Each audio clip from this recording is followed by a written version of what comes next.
Baiklah, perkenalkan nama saya Caitanya Putuandari, saya dari kelas 4B. Di sini saya akan menjelaskan tentang provisi dan kontingensi. Yang pertama yang akan saya jelaskan itu adalah provisi.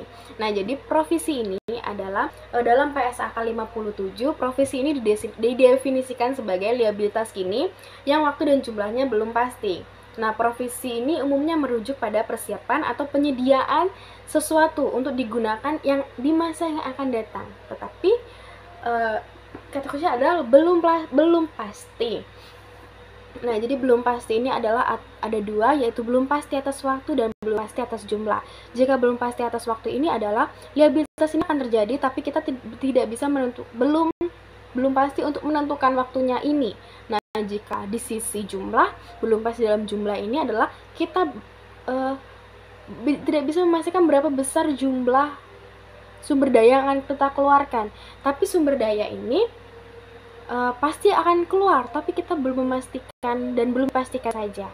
Nah, lalu provisi ini mencakup penyediaan dana, barang, ataupun layanan. Sebagai contohnya, perusahaan dapat membuat provisi dana untuk investasi di masa depan.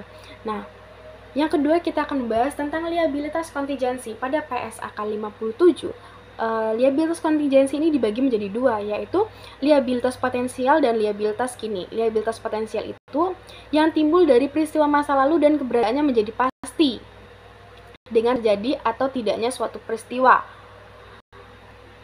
Lalu yang kedua ada liabilitas kini. Liabilitas kini adalah yang timbul sebagai akibat peristiwa masa lalu tetapi tidak diakui.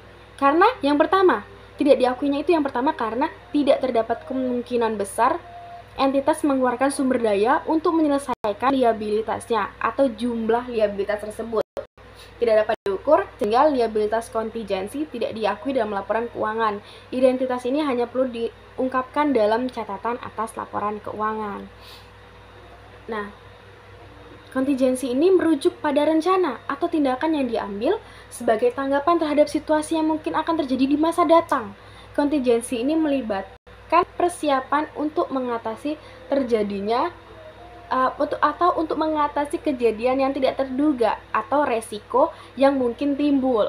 Nah, jadi resiko yang masih mungkin timbul. Jadi misalnya sebuah perusahaan mungkin memiliki rencana kontingensi untuk menghadapi gangguan pasokan atau bencana alam. Bencana alam ini yang tidak kita duga. Jadi harus kita siapkan sebelum terjadi di masa yang akan datang. Dalam konteks keuangan, provisi seringkali digunakan untuk menyediakan dana sebagai cadangan atau pelindungan, sementara kontingensi adalah langkah-langkah yang diambil jika terjadi kejadian-kejadian yang tidak terduga. Sekian dari saya, terima kasih.